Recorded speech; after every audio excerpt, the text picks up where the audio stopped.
Hello there everybody, hope y'all are doing great. Thanks for watching another video here on Armor of God channel. The level of engagement and discussion in the comments have been really great. I'm learning a lot from what all of you, and I hope you've learned a lot from these videos as well.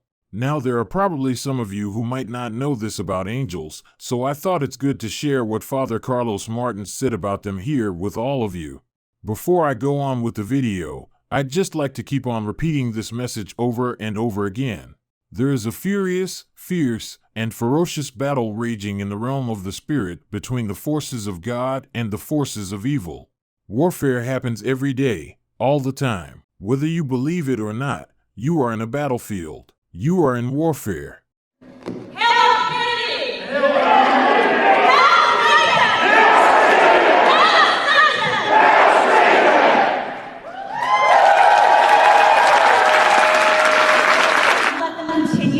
Fierce opposition, and we stand here today in defiance of their siege and destroy their symbols of oppression.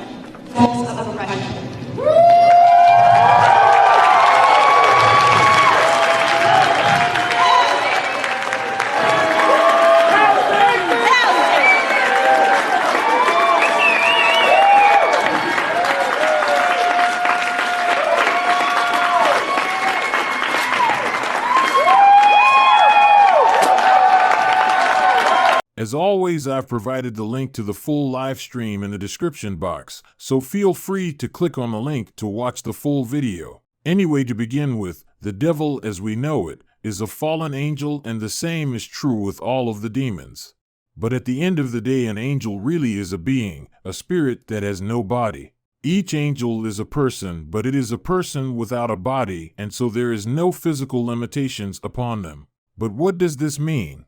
Well, it simply means an angel doesn't travel because it has no need to travel, according to Father Martins. Therefore, angels are not limited by space and time like you and me. So the first thing we need to do to understand the angelic reality, and by extension the demonic reality, is to get rid of the notion that angels travel, that they have a physicality to them. They don't. And when we say a demon is inside somebody, he's not literally inside, because that would imply that he is contained within a body, that the body would somehow limit him. And that's not the case. What exorcists mean by that is that the demon has somehow gained a legal jurisdiction to manipulate that particular body, to manipulate this person, to push his or her consciousness aside and begin inhabiting. That's what the exorcist's saying a demon is. Well, angels were created with incredible intellects, right? They are not limited by any physicality. So they don't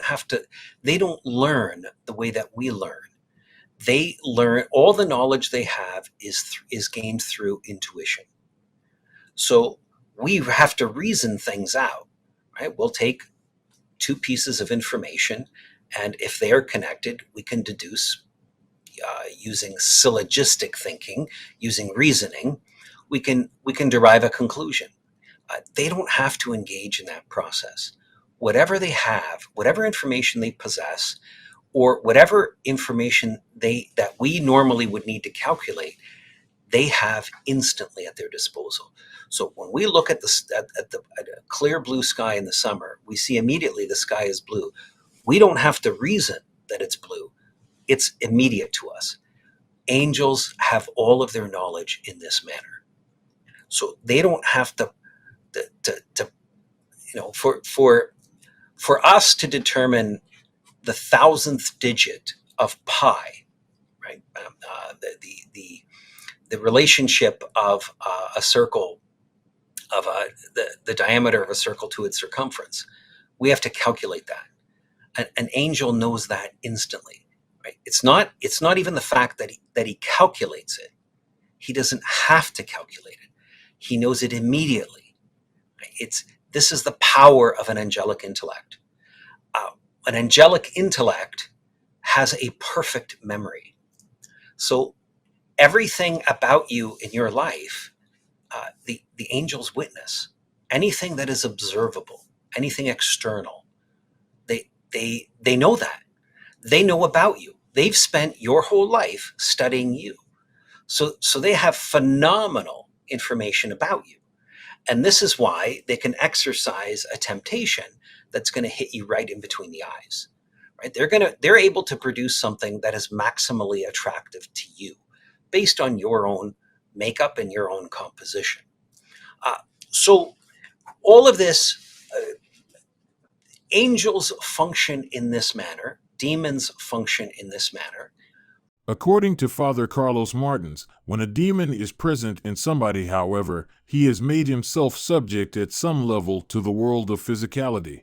As long as he's present in this person, person X, an exorcist coming near person X and praying, the demon is going to feel it acutely. And this is the way in which God has so structured reality that in choosing to inhabit this person, the demon is choosing to accept the limitations on his own being. He's giving up his defenses in order to gain that person. And so what comes near the person that is holy, he's going to feel it acutely. So knowing this, an exorcist tries to do that very thing. So initially in an interview, the exorcist will pray with the individual and he'll observe for reactions, and at this point, to conclude whether it was the devil or that it was mental illness per se or some other cause. Then testing in a manner that the person doesn't know, because there are three classical signs of demonic possession.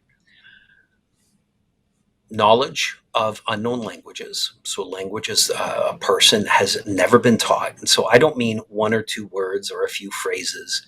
I mean perfect knowledge of that language, that they can function and speak in it using perfect grammar, perfect sentences, and they can respond to questions. In other words, formulate a thought based on that knowledge, based on a knowledge that is theirs. Secondly is knowledge of hidden and distant events, things that they couldn't possibly know. Like, for example, what is written word for word on the shopping list in your pocket, an extensive shopping list. Knowledge, if they're able to report back to you something you did at a certain time and place in your life, and no one was around to witness it, you've never told anyone else, but they have that knowledge. Well, they have knowledge of the occult, knowledge of what is hidden, right? That it surpasses the power of human nature to know that. And thirdly, it is a display of superhuman strength, a power that is simply beyond the capability of a human person. You know, a 120-pound woman cannot pick up and throw across the room a 300-pound man. Like, that just doesn't happen. But if it does happen, now you have a display of the supernatural that has been shown, and you can't. Nothing in the natural provides an explanation for that. So you've got to leave the natural and enter into the supernatural to give the explanation. Even Father Chad Ripperger also spoke about the angelic reality in many of his lectures before. Let me share you the clip here briefly. Where the angels were different. So when they were created, St. Thomas says that it's called the three instances. So the first instance is when they were created, God created them into a complete act of knowing.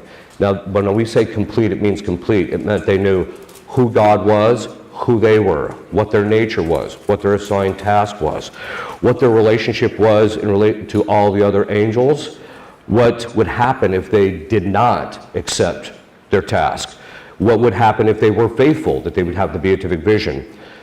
St. Thomas also said they had the virtue gifts, or they had the infused virtues of faith, hope, and charity, which means they also had knowledge of the incarnation and the Blessed Trinity. So they knew Christ was going to become God, or I should say God was going to become man. So when that, this is one of the reasons why we see in Scripture, the angels will very often, they're the demons, they're at first, they can't figure out if this is the guy, right? So they're asking Christ, they're testing him, and they're trying to see what's going on, and they're not really sure if this is him, but it's after he starts doing miracles on a regular basis that they realize this is it.